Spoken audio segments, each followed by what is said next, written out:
आज हमारे पास जो सूत्र हैं वो हमें सीधा कैलाश पर्वत पर एक बहुत ही खास सभा में ले जाते हैं। सोचिए, एक दिव्य सभा लगी है, सारे देवता, बड़े बड़े ऋषि मुनि सब मौजूद हैं और वो सब भगवान शिव से वो एक सवाल पूछने आए हैं जो शायद हम सबके मन में कभी न कभी आता है।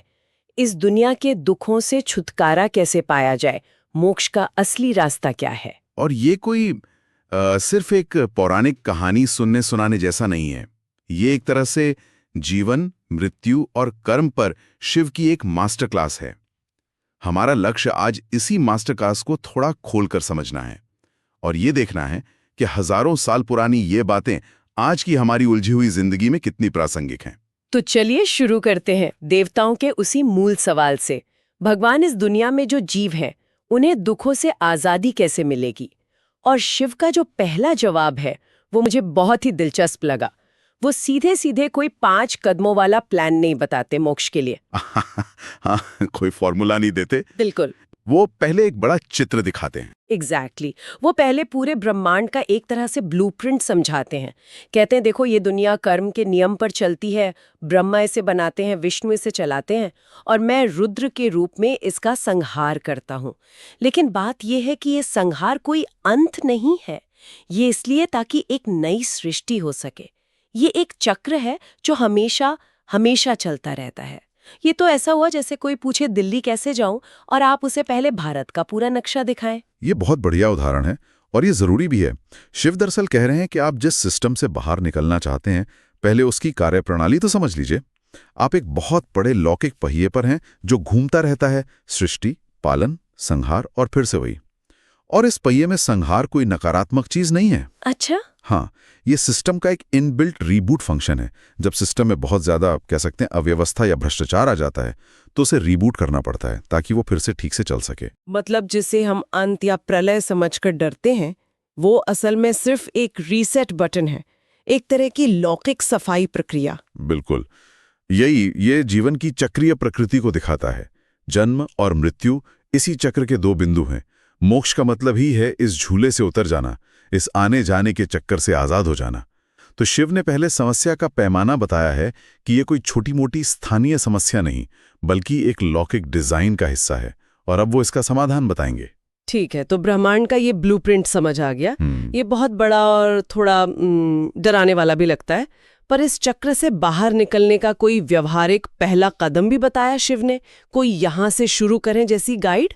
हाँ बिल्कुल। जब देवता दोबारा पूछते हैं कि इंसान पापों से बचकर मोक्ष कैसे पाए, तब शिव व्यावहारिक सलाह पर आते हैं। वो कुछ गुण गिनाते हैं: सत्य, करुणा, संयम और भक्ति। पर यहां एक दिलचस्प बात यह है कि वो कहते हैं असली लड़ाई बाहर नहीं, अंदर है। अपने भीतर की आसक्ति यानी अटैचमेंट और अहंकार यानी ईगो को जीतना होगा। जोर बाहरी कर्मों से ज्यादा आंतरिक शुद्धि पर है। ये जो गुण है सत्य, करुणा, संयम, ये सुनने में तो बहुत बुनियादी नैतिक मूल्य लगते हैं। क्या इनमें कोई गहरा संबंध है मोक्ष से? बहुत गहरा संबंध है। ये सिर्फ नैतिक नियम नहीं है, ये आपके मन को साधने के उपकरण हैं। सोचकर देखिए, जब आप सच बोलते हैं तो आपके मन में स्पष्टता आती है, भ्रम कम होता है। करुणा यानी कंपैशन आपके अहंकार को छोटा करती है, क्योंकि आपका ध्यान मैं और मेरा से हटकर दूसरों के दुख दर्द पर जाता है। संयम आपकी मानसिक और भावनात्मक ऊर्जा को फालतू की चीजों में बर्बाद होने से बचाता है। और भक्ति? और भक्ति आपके मन को एक उच्च उद्देश्य से जोड़ देती है, उसे भटकने नहीं देती है। ये सब मिलकर आपके मन को शांत, स्थिर और शुद्ध बनाते हैं। एक ऐसा मन ही आध्यात्मिक प्रगति के लिए तैयार हो सकता है। मन को तैयार करने की बात हुई तो ये एक लंबा प्रोसेस लगता है। ये गुण विकसित करना तो जीवन भर का काम है। क्या शिव ने कोई टूल, कोई हैक भी बताया है जिससे इस प्रक्रिया को तेज किया जा सके? एक तरह से हाँ, यहीं पर मंत्रों की भूमिका आती है। सूत्र में शिव कहते हैं, महामृत्युंजय मंत्र, रुद्राध्याय और ओम नमः शिवाय का जप इंसान को जन्म मृत्यु के डर से आजाद कर देता है। और वो एक शर्त लगाते हैं, इसे भक्ति और विश्वास के साथ जपना होगा। ये भक्ति और विश्वास वाली शर्त बड़ी महत्वपूर्ण लगती है। मतलब सिर्फ शब्दों को यंत्रवत दोहराने से बात नहीं बनेगी। बिल्कुल नहीं। मंत्रों की शक्ति ध्वनि और चेतना के संगम में है। जब आप पूरे विश्वास के साथ, पूरे समर्पण के साथ ओम नमः शिवाय जपते हैं, तो उसका मतलब होता है मैं शिव के प्रति नतमस्तक हूं, या मैं उस परम चेतना के प्रति समर्पण करता हूं। ये जो समर्पण का भाव है, यही अहंकार को गलाने का सबसे शक्तिशाली साधन है। अहंकार जो हमेशा कहता है मैं कर रहा हूं, मैं महान हूं, वो इस समर्पण के आगे टिक नहीं पाता। और मोक्ष के रास्ते का सबसे बड़ा स्पीड ब्रेकर तो अहंकार ही है। अहंकार और आसक्ति से छुटकारा पाने की बात तो समझ आती है, लेकिन एक डर है जो शायद इन सबसे भी बड़ा है, और वो है मौत का डर। देवताओं का अगला सवाल भी इसी से जुड़ा था। हे महादेव, मृत्यु का सत्य क्या है? ये तो सार्वभौमिक प्रश्न है। हर इंसान, हर पीढ़ी इस सवाल से जूझती है। और शिव का जवाब इस डर के पूरे दृष्टिकोण को ही बदल देता है। वो कहते हैं मृत्यु अंत नहीं है, ये तो यात्रा का एक पड़ाव है। वो आगे समझाते हैं कि यमराज कोई सजा देने वाले वार्डन नहीं है, वो तो न्याय करते हैं। हर आत्मा को उसके अपने कर्मों का फल मिलता है। और फिर वो एक पंक्ति कहते हैं जो शायद इस पूरी बातचीत का मूल है, कर्म ही जीव का सच्चा साथी है, जो मृत्यु के बाद भी साथ जाता है। ये पंक्ति हमारे पूरे जीवन दृष्टिकोण को बदल सकती है।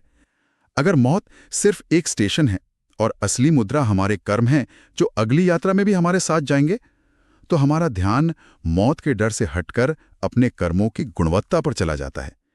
आप जीवन में क्या हासिल करते हैं, कितनी दौलत, कितनी शोहरत, ये सब यहीं रह जाना है। जो साथ जाएगा वो है आपने कर्म कैसे किए। और इसमें दिलचस्प बात यह है कि जैसा हमारे सूत्र बताते हैं, कर्म सिर्फ अच्छे या बुरे कार्यों का जोड़ नहीं है। शिव के अनुसार ये नियत यानी इरादे का भी खेल है। एग्जैक्टली, ये बहुत बड़ा फर्क है। एक ही काम, मान लीजिए किसी की मदद करना, अगर सोशल मीडिया पर लाइक्स पाने के इरादे से किया जाए तो उसका कार्मिक मूल्य अलग है। और वही काम अगर बिना किसी स्वार्थ के सिर्फ करुणा की वजह से किया जाए तो आपको बांधा नहीं बल्कि आपको मुक्त करता है। तो कर्म क्या किया से ज्यादा किस भाव से किया पर निर्भर करता है। बिना अहंकार के किया गया कर्म बंधन नहीं बनता। वाह, मतलब एक निस्वार्थ काम, चाहे वो छोटा ही क्यों न हो, उसका आध्यात्मिक मूल्य तालियों के लिए किए गए किसी बड़े काम से ज्यादा है। और जब कर्मों का ये संतुलन बहुत ज्यादा बिगड़ जाता है, जब अधर्म हद से बढ़ जाता है, तब शायद शिव के उस रूप की एंट्री होती है जिससे सब कांपते हैं, रुद्र। यहाँ पर बातचीत में एक बड़ा ही व्यक्तिगत सा पल आता है जब देवी पार्वती पूछती हैं, स्वामी, आपका ये रुद्र रूप इतना भयानक क्यों है? आप ये रूप क्यों लेते हैं? हाँ, ये सवाल बहुत जरूरी है क्योंकि ये विनाश के पीछे के उद्देश्य को समझने की कोशिश करता है। ये पूछता है कि एक भगवान जो शुभ है वो इतना भयानक रूप क्यों लेगा। और शिव का जवाब बहुत स्पष्ट है। वो कहते हैं, जब अधर्म बढ़ जाता है, जब लोग एक दूसरे को खत्म करने लगते हैं, जब दुनिया का संतुलन बिगड़ने लगता है, तब मैं रुद्र बनकर धर्म की रक्षा करता हूँ। और फिर वो जोर देकर कहते हैं, मेरा रुद्र रूप डर का प्रतीक नहीं है, ये धर्म और न्याय का प्रतीक है। यह एक बहुत गहरा सिद्धांत छिपा है। जिस विनाश को हम नकारात्मक समझते हैं, शिव उसे न्याय की पुनर्स्थापना के लिए एक आवश्यक कदम बता रहे हैं। ये एक तरह की कॉस्मिक सर्जिकल स्ट्राइक है। जब सिस्टम में कोई हिस्सा सड़ जाता है और पूरे सिस्टम को बर्बाद करने लगता है, तो उसे काट कर निकालना पड़ता है ताकि बाकी का सिस्टम बच सके। तो रुद्र का गुस्सा व्यक्तिगत नहीं है, ये एक लौकिक संतुलन साधने की क्रिया है। वो विनाश भी एक रचनात्मक उद्देश्य पूरा कर रहा है, संतुलन की पुनर्स्थापना। लेकिन आम इंसान के लिए तो विनाश विनाश ही है। उसे न्याय के तरह देखना बहुत मुश्किल है। क्या सूत्र इस डर और असलियत के बीच के अंतर के बारे में कुछ और बताते हैं? सूत्र ये बताते हैं कि ये डर अज्ञान से पैदा होता है। हम चीजों को सीमित दृष्टिकोण से देखते हैं। हम उसे एक पेड़ को कटते हुए देखते हैं, पर उस पूरे जंगल को नहीं देख पाते, जिसे बचाने के लिए शायद वो पेड़ काटना जरूरी था। शिव का रुद्र रूप उस लौकिक दृष्टिकोण का प्रतिनिधित्व करता है। वो पूरे जंगल को देख रहे हैं। आम इंसान के लिए मुश्किल है, इसीलिए भक्ति और विश्वास का मार्ग बताया गया है, उस लौकिक बुद्धि पर भरोसा करना जो हमसे ज्यादा जानती है। विनाश और नश्वलता की बात हो ही रही है तो शिव के रूप से जुड़ा एक और तत्व है जो बहुत जिज्ञासा जगाता है, उनके शरीर पर लगी भस्म। इसका क्या संबंध है? ये शायद प्रतीकात्मवाद का शिखर है। शिव हमें भस्म के बारे में बताते हैं। ये भस्म ये याद दिलाती है कि ये शरीर अस्थायी है, एक दिन खत्म हो जाने वाला है, लेकिन आत्मा अमर है। ये वैराग्य यानी डिटैचमेंट का सबसे शक्तिशाली प्रतीक है। इसे थोड़ा और खोलकर समझते हैं, ये शक्तिशाली क्यों है? सुशे, भस्म या राख हर चीज का अंतिम भौतिक रूप है। लकड़ी, कागज, शरीर, जब सब कुछ जल जाता है तो राख ही बचती है।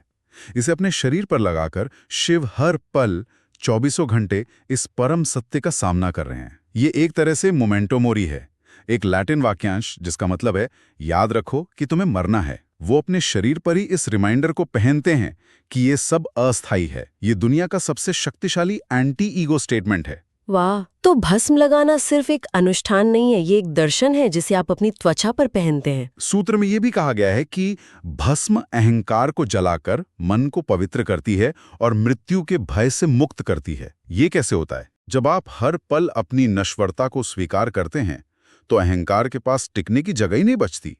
हमारा अहंकार तो इसी भ्रम पर जिंदा रहता है कि मैं स्थायी हूं, मेरी पहचान, मेरी उपलब्धियां, मेरा रुतबा सब स्थायी है।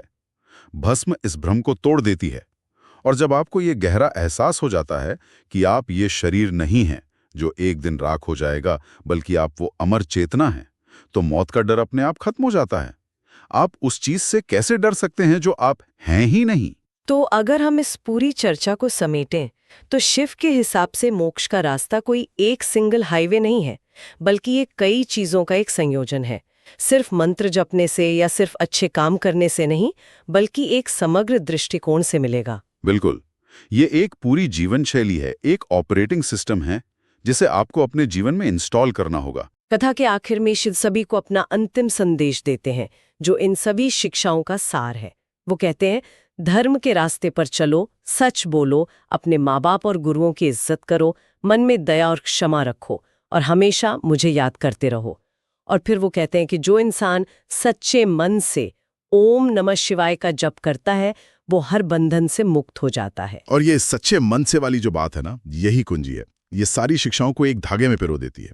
जब आप सच्चे मन से शुद्ध नियत के साथ ओम नमः शिवाय कहते हैं तो आप सिर्फ एक मंत्र नहीं जप रहे होते हैं, आप असल में सत्य, करुणा, संयम, धर्म, वैराग्य, इन सभी सिद्धांतों के प्रति अपनी प्रतिबद्धता को दोहरा रहे होते हैं। वो एक मंत्र आपकी पूरी जीवन दर्शन का प्रतीक बन जाता है। वो सिर्फ एक ध्वनि नहीं, एक अवस्था है। तो शिव की शिक्षाओं का मूल संदेश ये है कि मोक्ष कोई दूरदराज की मंजिल नहीं है जिसे मरने के बाद हासिल करना है, बल्कि ये उन चुनावों का परिणाम है जो हम हर दिन, हर पल करते हैं, अपने कर्मों में, अपने विचारों में और अपने इरादों में। सही कहा, ये एक बाहरी यात्रा से कहीं ज्यादा एक आंतरिक यात्रा है।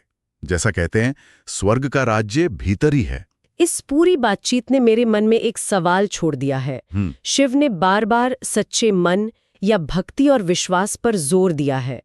आज की दुनिया में जहां हर चीज दिखावटी है, सोशल मीडिया पर दया पोस्ट करना, मेडिटेशन ऐप्स पर अपनी स्ट्रीक बनाए रखना, मंदिर जाके चेक इन करना, ऐसे में सच्चे मन या प्रामाणिक नियत को हम अपने जीवन में कैसे पहचान सकते हैं? और ज्यादा जरूरी सवाल, हम ये कैसे सुनिश्चित करें कि हमारी अपनी भक्ति भी कहीं एक दिखावा तो नहीं बन गई है?